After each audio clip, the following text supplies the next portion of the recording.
नमस्कार. तयारी पेरणीची मध्ये आपल्या सगळ्यांचं पुन्हा एकदा मनपूर्वक स्वागत. दरवर्षीप्रमाणे याही वर्षी खरीप हंगामाची तयारी जोरदार व्हावी आणि हा येणारा खरीप हंगाम आपल्या शेतकरी बांधवांकरता शुभ ठरो, लाभदायी ठरो याकरता वेगवेगळ्या विषयांवर आपण चर्चा करत असतो या कार्यक्रमात, जेणेकरून येणारं नवीन तंत्रज्ञान किंवा आता यावर्षी हंगामाच्या तयारीच्या दृष्टीने जे काही नवीन तंत्रज्ञान, नवीन सगळी माहिती आपल्या शेतकरी बांधवांपर्यंत पोहोचावी, हाच एक उद्देश प्रयत्न या कार्यक्रमाच्या अंतर्गत. आणि म्हणूनच आज आपण आपल्या स्टुडिओमध्ये आमंत्रित केलं आहे श्री रवींद्र मनोहारे सर, जे की जिल्हा कृषी अधीक्षक आहेत. सर नमस्कार आणि आपलं खूप स्वागत आजच्या या कार्यक्रमात. धन्यवाद. सर, येणारा खरीप हंगाम आपल्या शेतकरी बांधवांकरता लाभदायी ठरो म्हणून आपण चर्चा करतो वेगवेगळ्या विषयांवर. तर त्याच चर्चेचा भाग म्हणजे आजचा आपला हा कार्यक्रम. तेव्हा आपल्याला सगळ्यात पहिले मला विचारावं असं वाटतं की नागपूर जिल्ह्यात आपली जी प्रमुख पिकं आहेत ती कोणकोणती आहेत? खरं तर नागपूर जिल्हा आपला, आपण जेव्हा विचार करतो नागपूर जिल्ह्याचा, त्यामध्ये प्रामुख्यानं कापूस, सोयाबीन, भात आणि तूर ही प्रमुख पिकं आपल्या जिल्ह्यामध्ये घेण्यात येतात. आणि सोबत आता जो ट्रेंड बदललेला आहे सध्या, म्हणजे आपल्याला माहीत आहे की आता हे वर्ष आंतरराष्ट्रीय पौष्टिक तृणधान्य वर्ष किंवा भरड धान्य वर्ष म्हणून याला मान्यता आहे. तर त्यानिमित्तानं आता ह्या पिकांचा ट्रेंड बदलल्यामुळे आपल्याला जी ज्वारी असेल, बाजरी, नाचणी, राजगिरा, राडा, म्हणजे जी अपारंपरिक पिकं जी इथं कधी घेण्यात येत नव्हती, ती सुद्धा पिकं यावर्षी इथे आपण केलेली आहे. आणि आपण जर विचार केला तर मुख्य पीक आपलं हे कापसाचं आहे. 40% एवढं क्षेत्र कापसाखाली आहे. आणि त्याच पाठोपाठ मग आपलं धानाचं क्षेत्र आहे, सोयाबीनचं आहे आणि तुरीचं सुद्धा क्षेत्र आहे. तर अशा पद्धतीनं आपल्या नागपूर जिल्ह्याची जी रचना आहे ती बहुविध पीक पद्धतीची आहे. आणि यावर्षी आपण मक्यासारखं जे पीक आहे ते सुद्धा यामध्ये आपण घेण्याचा नियोजन केलेलं आहे. आणि नक्कीच जे काही क्षेत्र आपल्या याच्यातलं आहे, म्हणजे जसं आपण विचार केला की 5-5.5 लाख हेक्टरचं क्षेत्र आहे, तर त्यामध्ये ह्या पिकांमध्ये बहुविध पीक पद्धती कशी होईल त्या दृष्टीने आपला नियोजन या ठिकाणी राहणार आहे. सर, नियोजन खूप छान आहे आणि पारंपरिक पिकं तर आहेतच, पण त्या व्यतिरिक्तही जसं आपण आत्ता सांगितलं की जी कधीच पिकं इथे घेण्याचा प्रयत्न नाही झाला तो सुद्धा, म्हणजे कुठेतरी शेतकरी बांधव सुद्धा नवीन काहीतरी करण्याचा प्रयत्न करतायत, ही एक आनंदाचीच बाब आहे असं मला वाटतं. मग आता तुम्ही काय सल्ला द्याल त्यांचा, जेणेकरून मुख्य पीक किंवा इतरही पिकांची उत्पादकता जी आहे त्याच्यात वाढ व्हावी या दृष्टीने? खरं तर ही सर्व पिकं पद्धती जी आहे ती आपली पावसावर अवलंबून आहे. आणि यामध्ये यावर्षीचं जे आता एल निनोचा जो प्रभाव आहे त्यामुळं थोडंफार उशीर होण्याची याच्यामध्ये शक्यता नाकारता येत नाही पावसाला. त्यासाठी एक आमचा सल्ला राहील कृषी विभागाचा की जे काही आपली पिकं आहेत, मुख्य पिकं आहेत, तर त्याला जोड म्हणून शेत तेथे पौष्टिक तृणधान्य हे अत्यंत महत्त्वाचं आहे. म्हणजे आपण आपल्या शेताच्या बांधावर असेल किंवा काही ओळी जर आपण ह्या पौष्टिक तृणधान्य टाकल्या तर नक्की त्याचा आपल्याला एक सपोर्ट म्हणून ते पिकं होणार आहे. आणि सोबतच जे याच्यामधली पौष्टिक आपल्या अन्नद्रव्याची जी आपली गरज आहे ते सुद्धा भागवल्या जाणार आहे.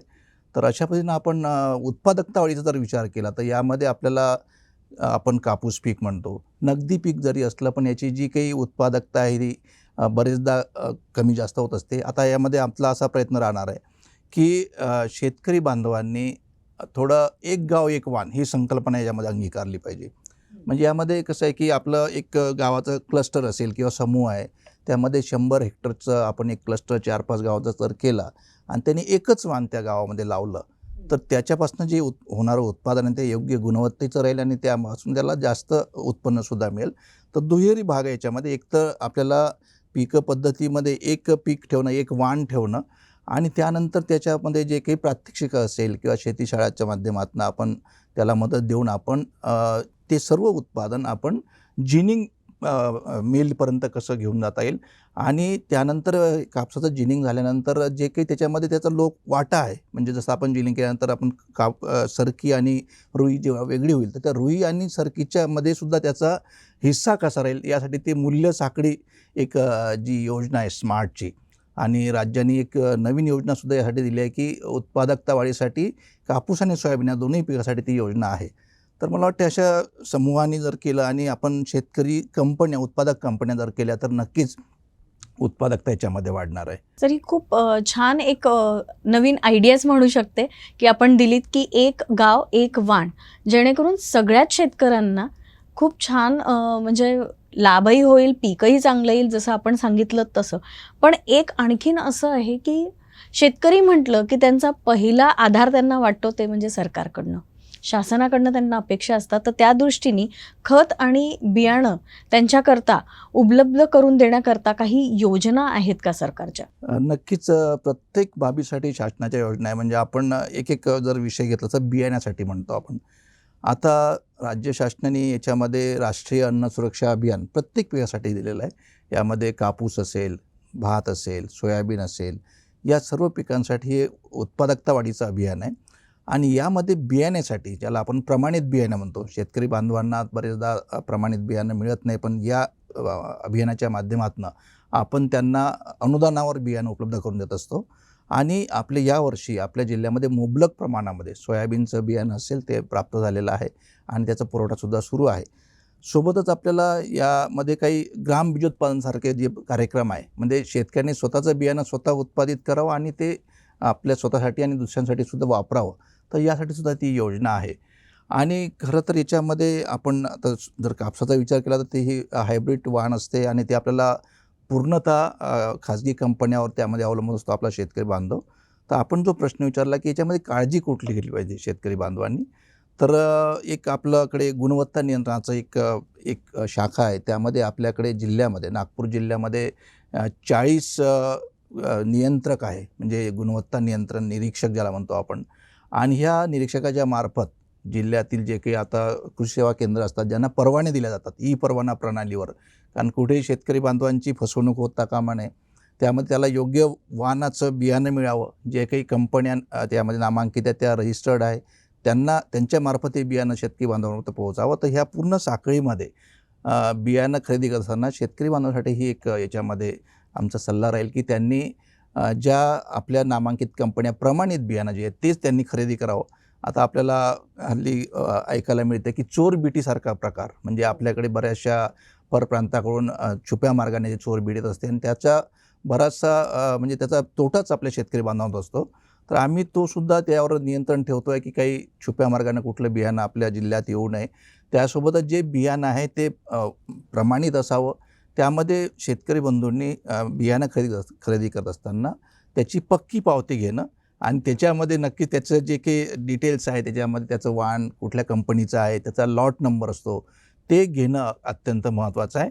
आणि जेव्हा तो पेरणी करतो, पेरणी करण्यापूर्वी आपण जेव्हा बियाणं तो पेरणी करेल तेव्हा त्याचं जे वेस्टर्न आहे किंवा त्याचं जे टॅग आहे ते त्यांनी जपून ठेवलं पाहिजे. आणि काही प्रमाणात थोडं बियाणं जर जपून ठेवलं तर नक्कीच जेव्हा अशा काही तक्रारी झाल्या भविष्यात किंवा काही त्याचं उगवण झाली नाही, तर अशा वेळेस आपल्याला मग ती सुद्धा दखल घेता येते, त्यांच्याकडे तक्रार करता येते आणि आपण त्यांच्याकडनं तेवढी जी नुकसान भरपाई ते सुद्धा आपल्याला मिळू शकते.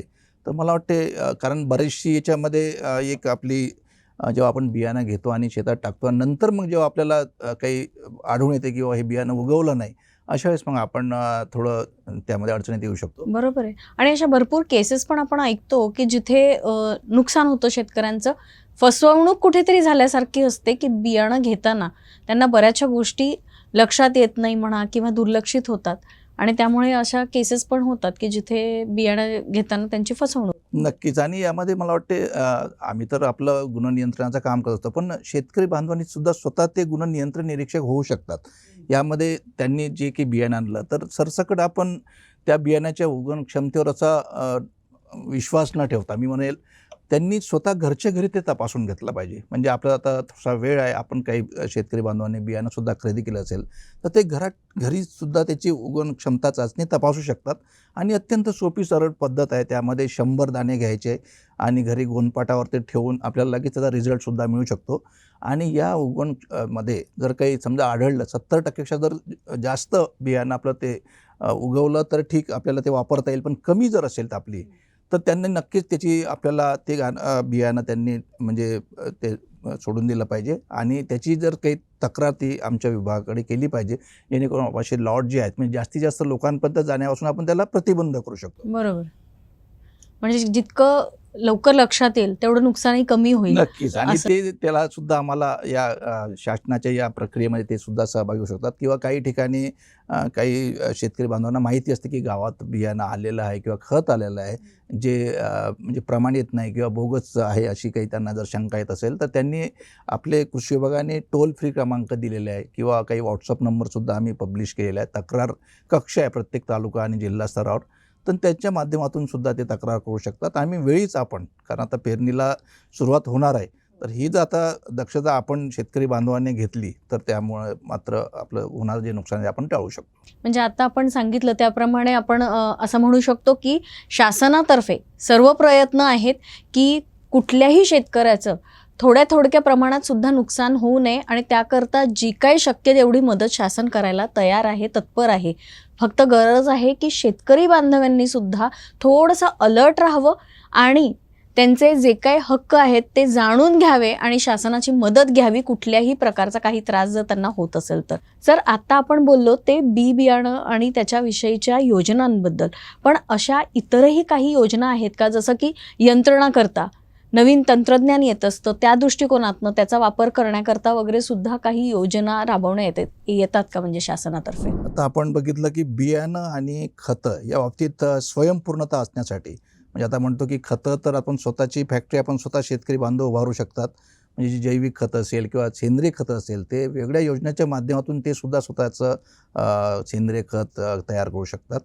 हिरवळीचे खतं ते तयार करू शकतात. आणि आता काळाची गरज आहे की शेतकरी बांधवांसुद्धा रासायनिक खताचं जास्त वापरावाजवी न करता घरचे घरी हिरवळीचे खतं असेल किंवा सेंद्रिय खतं असेल, हे जर त्यांनी उत्पादित केले तर नक्कीच त्या जमिनीचा पोतसुद्धा चांगला राहील आणि उत्पादकता टिकून राहील. जे आपण मगाशी प्रश्न विचारला होता की उत्पादकता कशी वाढवायची, तर यासाठी संतुलित वापर करणं खतांचा खूप अत्यंत आवश्यक आहे. असं असलं तरी आपण आपल्या जिल्ह्यामध्ये बियाणं आणि खताची मुबलक प्रमाणामध्ये आपल्याकडे उपलब्धता आहे. त्यामुळे शेतकरी बांधवांसाठी त्या बाबतीत म्हणजे ज्या काही योजना आहेत त्या आता आपल्या पोहोचणारच आहे. पण दुसरा आपण जो महत्त्वाचा प्रश्न विचारला की यामध्ये बियाणं आणि खतासोबतच जे आपल्या पिकांना लागते ते पाणी. आणि पाण्यासाठी आता आपल्याकडे ज्या काही योजना आहेत, आता आपल्याला माहिती असेल की जलयुक्त शिवार अभियान शासनानं हा कार्यक्रम राबवलेला आहे, म्हणजे सुरुवात केलेली आहे. 243 गावांमध्ये आपण हा कार्यक्रम राबवतो आहे. आणि त्यामध्ये प्रत्येक गावाचं ज्याला म्हणतो ताळेबंद, पाण्याचा ताळेबंद तयार करून ग्रामपंचायतीने तो ताळेबंद तयार केला आणि त्यामध्ये कुठली कामं घ्यायची, तर आता आपण जसं शेततळ्याचं काम आहे, म्हणजे जेवढ्या काही योजना आहे, मागील त्याला शेततळे असेल किंवा मागील तळ्यात यांत्रिकरणाच्या जेवढ्या काही बाबी असेल त्यासाठी शासन आता तत्पर झालेलं आहे. आणि म्हणून आता अजूनही काही शेतकरी बांधव करू शकतात की त्यांनी जर महा-डी-बी-टीवर आपले अर्ज केले शेततळ्यासाठी विशेषतः, किंवा मग ठिबक तुषार सिंचन. कारण जर पाणी जरी काही ठिकाणी मुबलक उपलब्ध असलं तरीसुद्धा आपल्याला पाण्याची गरज जी आहे पिकांना, त्यासाठी ठिबक आणि तुषार संचाचा वापर करणं अत्यंत महत्त्वाचं आहे. आणि जसं आपण कापसाचं बियाणं म्हणतो, हे बीटी वाण आहे आणि हे सहसा आपण भारी जमिनीत आपण घेत असतो. हलक्या जमिनीत तरीसुद्धा शेतकरी घेतात, बांधव घेतात. तर अशा वेळेस जर तिथंच घ्यायचं असेल आपल्याला, तर आपल्याला ठिबक आणि तुषार त्यासाठी 75% ते 80% अनुदानाची योजना आहे.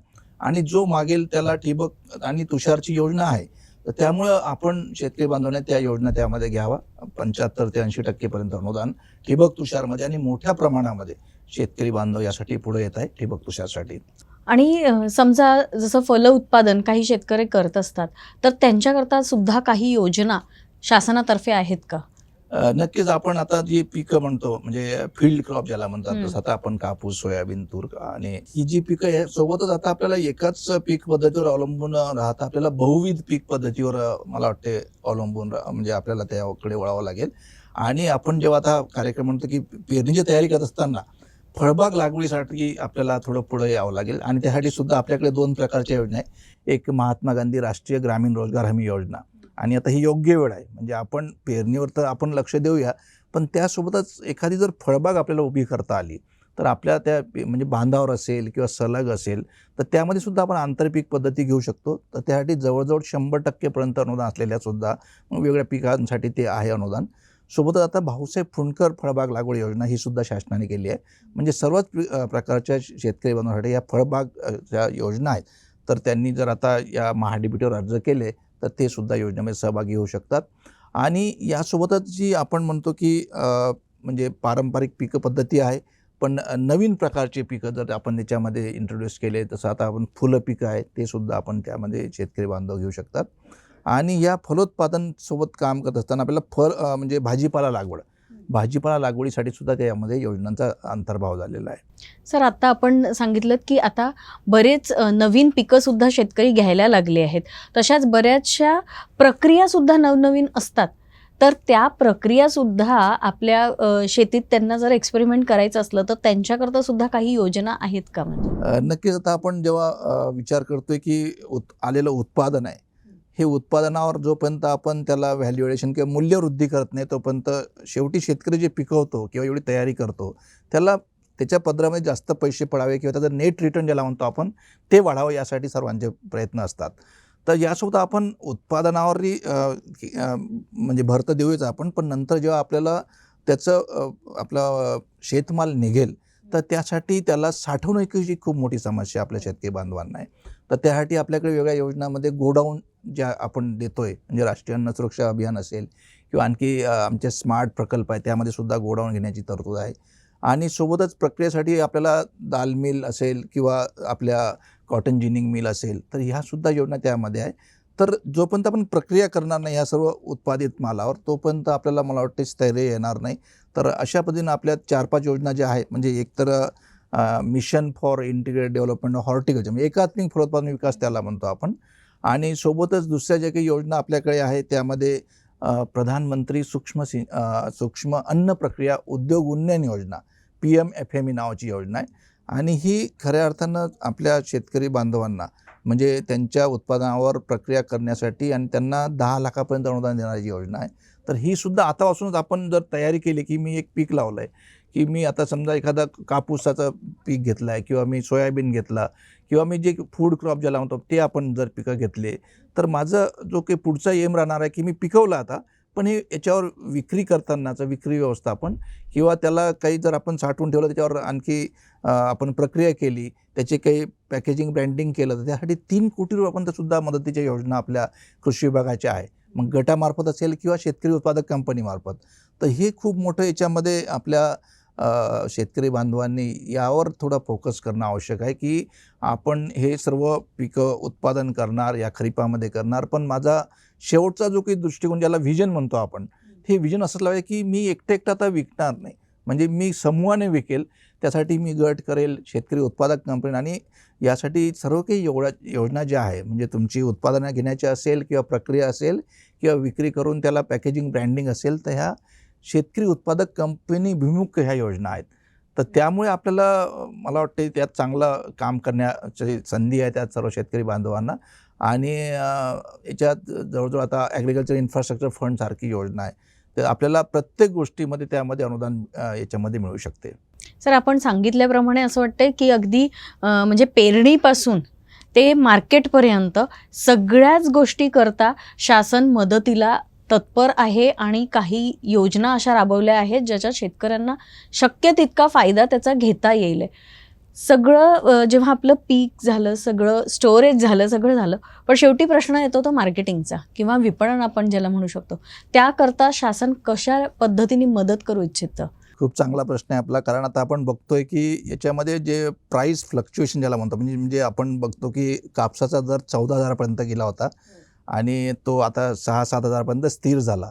म्हणजे 50% ज्याला म्हणतो की त्याचं फ्लक्च्युएशन जे होते कापसाच्या रेटचं, तर हे खूपच जास्त प्रमाणात असल्यामुळे आता याच्यावर थोडं मी जे मगाशी पण म्हटलं आहे की याच्यात थोडं शेतकरी बांधवांनी तर विपणन याच्यावर लक्ष देणं अत्यंत आवश्यक आहे. आणि यासाठी आम्ही जो काही एक करार ज्याला म्हणतो आपण की जिनिंग मिलसोबत, की त्यांना जो लागतोय कापूस, म्हणजे त्याला लाँग स्टेपल लेनचा लागत असेल किंवा त्याचा जे काही बाकी पॅरामीटर जे आहे आपल्या कापसाचे, ते तशा पद्धतीने त्यांनी एक गाव एक वाणची जी संकल्पना ती अत्यंत महत्त्वाची आहे. तर त्यासाठी आपल्या शेतकरी बांधवांनी एकत्र येणं, त्यांचा किमान त्याच्या एखाद दुसरी गाठ तयार करून म्हणजे त्याच्यामध्ये त्यांचा हिस्सा सुनिश्चित करणं, तर यासाठी मला वाटते खूप चांगली ती योजना होईल असं भविष्यामध्ये जेव्हा करतील आपले शेतकरी बांधव. आणि जेवढे पीक पद्धती आपल्याकडे आहे, मग प्रत्येक पीक असेल, सोयाबीनचं पीक असेल, त्याच्यामध्ये पासून आपण ऑइल मिलसारखं आपण ते पुढं जाऊ शकतो भविष्यामध्ये.